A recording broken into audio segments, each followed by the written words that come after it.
अस्सलाम वालेकुम दोस्तों, मैं हाफिज़ शहजाद ते तुसी वेख रहे हो मेरा यूट्यूब चैनल ते तुहाडा सारिਆਂ ਦਾ ਵੈਲਕਮ ਸਾਡੇ ਇੱਕ ਯਾਦਗਾਰ ਸਫ਼ਰ ਦੀ ਦੂਸਰੀ ਕਿਸ਼ਤ ਦੇ ਵਿੱਚ।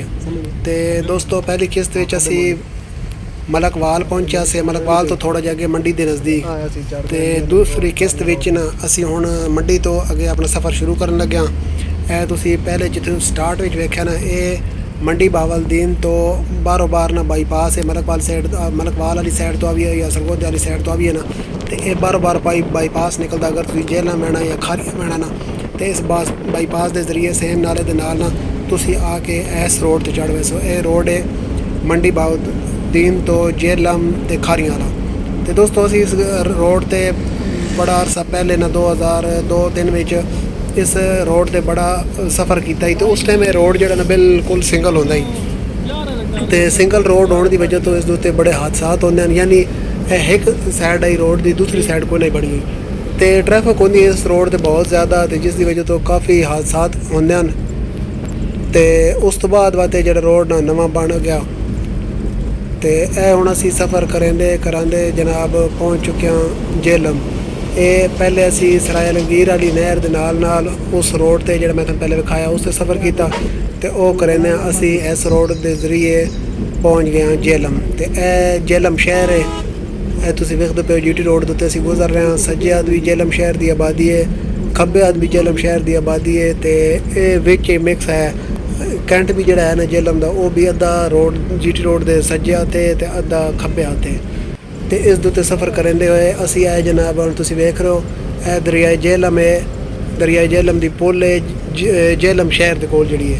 पहले असी तुहानूं विखाई है पहली किस्त विच दरियाए जेलम की पुल खुशाब के नज़दीक वाली, तो यह हुण तुसी वेख रहे हो जेलम शहर के नज़दीक वाली।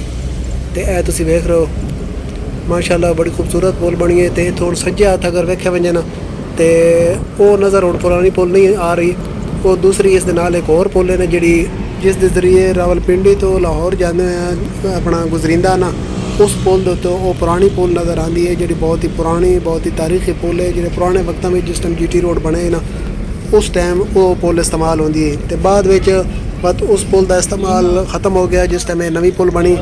ये नवी दो पुल्लां बनियां जीटी रोड के उत्ते, काफ़ी खुलियां, यानी आने वाली ट्रैफिक अलग रूट तो जाती, जाने वाली ट्रैफिक अलग रूट तो जाती।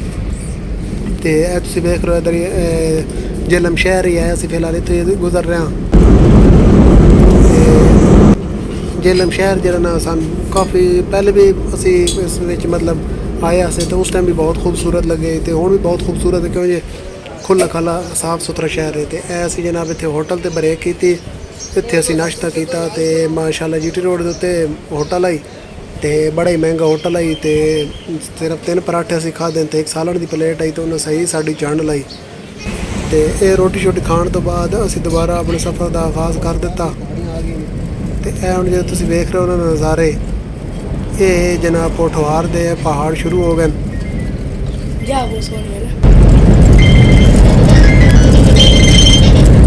जीटी रोड से असी सफ़र कर रहे हैं, तो बड़ा खूबसूरत नज़ारा है।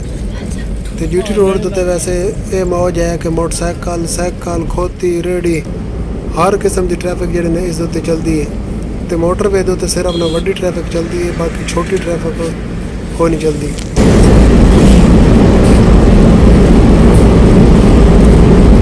तुम वेख रहे हो कि जीटी रोड के उत्ते असीं सफ़र कर रहे हैं। तो एक और बहुत ही जी अच्छी चीज़ है ना, कि वो इस साइड से ना सन अपने इलाके की नस्बत ग्रीनरी काफ़ी ज़्यादा नज़र आई है। यानी दरख्त जो ना साढ़े इलाके की नस्बत इस जगह पर ना जीटी रोड ते बाकी जिथे जिथे असीं इस इलाके सफ़र किया ना, वो सन ज़्यादा नज़र आए हैं। तुम वेख रहे हो दरम्यान भी दरख्त छोटे मोटे लगे हैं, तो घाह लगी। उस तो बाद जनाब ना इधर आदि साइडों पर भी ना दरख्त लगे हैं। तो बाकी सामने पहाड़ जड़े ना वो भी सरसब्ज और शादाब हैं, तो उन्होंने तो भी काफ़ी जी ग्रीनरी है। ऐसे उन्हें पुल क्रॉस कर रहे हैं बनया। तो जीटी रोड के उत्ते जो सब तो साड़ा खूबसूरत सफ़र आए ना, जो मैंने बहुत ज़्यादा पसंद आया, वो ये दीने तो सुहावे के जो सफ़र आए ना, वो बहुत खूबसूरत है। ये तुम वेख रहे हो साड़ा सफ़र जारी हो सारी है। तो यह दोस्तों जिवें कि असीं तुहानूं दस्सिआ कि असीं दूसरे मुल्क जा रहे हैं, तो यह हुण ना ਸਾਹਮਣੇ ਪੁਲ ਆ ਗਈ ਹੈ, ਸਾਡੇ ਸਾਹਮਣੇ ਕੰਟੇਨਰ ਜਾ ਰਿਹਾ ਹੈ। ਇਹ ਕੰਟੇਨਰ ਜਨਾਬ ਪੁਲ ਦੇ ਉੱਤੇ ਐਂਟਰ ਹੋ ਚੁੱਕਿਆ ਤੇ ਅਸੀਂ ਵੀ ਇਹ ਪੁਲ ਦੇ ਉੱਤੇ ਐਂਟਰ ਹੋ ਚੁੱਕੇ ਹਾਂ। ਇਹ ਜਿਹੜੀ ਪੁਲ ਹੈ ਨਾ, ਇਹ ਪਾਕਿਸਤਾਨ ਨੂੰ ਕਸ਼ਮੀਰ ਤੋਂ ਅਲੱਗ ਕਰਦੀ ਹੈ।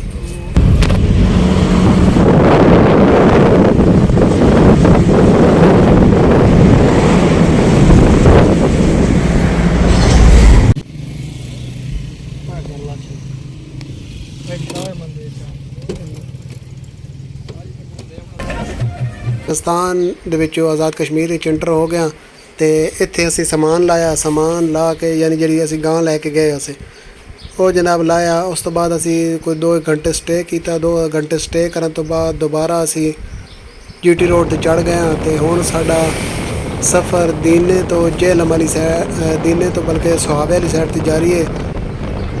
ਤੇ ਇਹ ਦੀਨੇ ਤੋਂ ਸੁਹਾਵਾ GT रोड है। तुम वेख रहे हो कितना खूबसूरत है। साइडों ते बड़े खूबसूरत सरसब्ज शादाब घने दरख्त लगे हैं ते सामने जो पहाड़ नज़र आ रहे हैं वो भी बहुत ही खूबसूरत हैं। तुम वेख रहे हो। और अच्छा इतों ना GT रोड काफ़ी मसलन ख़तरनाक हो वैंदा, काफ़ी ना सौड़े मोड़ हैं ते लगातार मोड़ हैं। पहले काफ़ी चढ़ाई आंदी दिने तो सुहावे वैंदे, पहले काफ़ी चढ़ाई आंदी, उस तो बाद ना उतराई आंदी, काफ़ी ख़तरनाक उतराई है। तो साडा सफ़र जारी सारी है। वो सामने तुसीं पहाड़ वेख रहे हो, इत्थों अगे काफ़ी ना ख़तरनाक मोड़ शुरू हो वैंदे, बोर्ड लगे हैं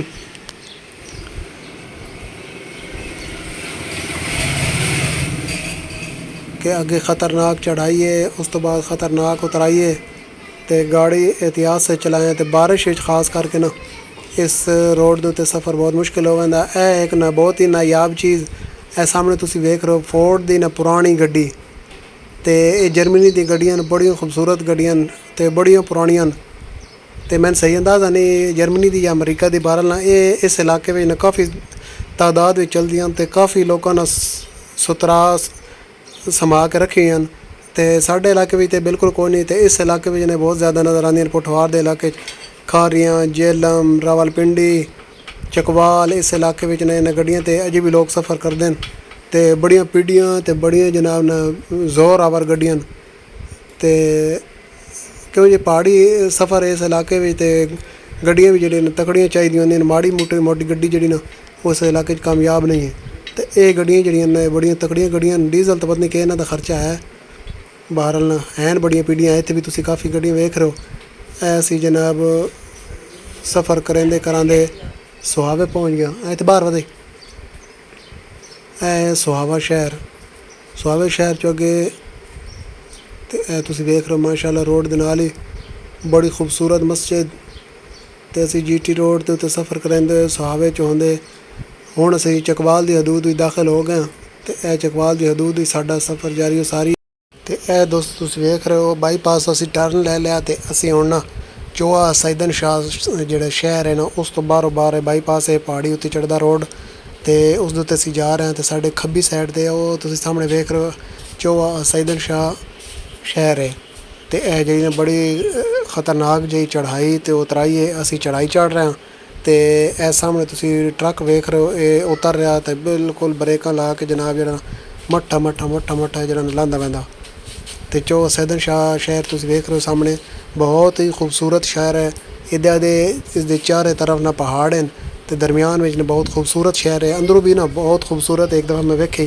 तो इस दफ़ा भी मेरा प्रोग्राम आई कि शहर के अंदर जाके ना तो असीं इसकी खूबसूरती विकसाई, मगर अनसार आख्या कि उदों दी ना टाइम ज़्यादा लग पे ना सफ़र थोड़ा ज़्यादा बन वैंदा।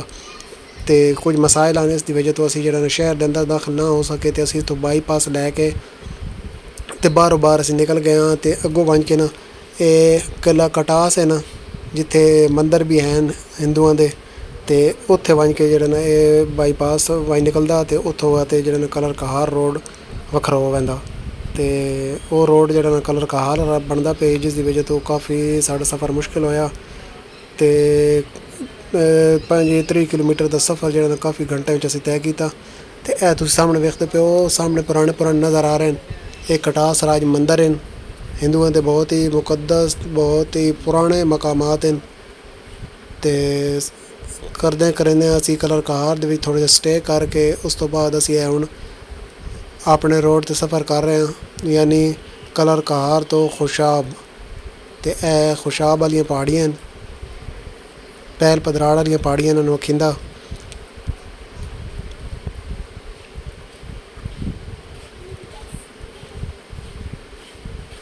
ਇਹ ਤੁਸੀਂ ਵੇਖ ਰਹੇ ਹੋ ਸਾਡਾ। ਤੇ ਦੋਸਤੋ ਉਮੀਦ ਕਰਨਾ ਤੁਹਾਨੂੰ ਤੁਹਾਨੂੰ ਸਾਡਾ ਇਹ ਸਫ਼ਰ, ਸਾਡੀ ਵੀਡੀਓ ਪਸੰਦ ਆ ਸੀ। ਇਹ ਤੁਸੀਂ ਵੇਖ ਰਹੇ ਹੋ, ਇਹ ਪਹਿਲ ਦੇ ਪਦਰਾੜ ਤੋਂ ਥੋੜ੍ਹਾ ਪਿੱਛੇ ਕਰਕੇ ਨਾ ਇੱਕ ਮੋੜ ਹੈ, ਤੇ ਮੋੜ ਦੇ ਵਿੱਚ ਇੱਥੇ ਬੜੀ ਖੂਬਸੂਰਤ ਜਗ੍ਹਾ ਬਣੀ ਹੋਈ ਬਾਣ ਵਾਲੀ, ਤੇ ਇੱਥੇ ਲੋਕ ਬਹਿ ਕੇ ਜਿਹੜਾ ਨਾ ਇੰਜੋਏ ਕਰ ਰਹੇ ਨੇ। ਇਹ ਤੋਂ ਪਹਿਲਾ ਮੋੜ ਅਸੀਂ ਮੁੜਿਆ, ਤੇ ਇਹ ਦੂਜੇ ਜਿਹੜੇ ਮੋੜ ਨੇ ਇਹ ਕਾਫੀ ਖਤਰਨਾਕ ਹੈ। ਇਸ ਤੋਂ ਅੱਗੇ ਬਾਅਦ ਜਿਹੜਾ ਨਾ ਉਤਰਾਈ ਉਤਰ ਕੇ ਬਾਅਦ ਅੱਗੋਂ ਪਦਰਾੜ ਜਿਹੜੀ ਚੜ੍ਹਾਈ ਹੈ ਨਾ ਉਹ ਸ਼ੁਰੂ ਹੋ ਜਾਂਦੀ।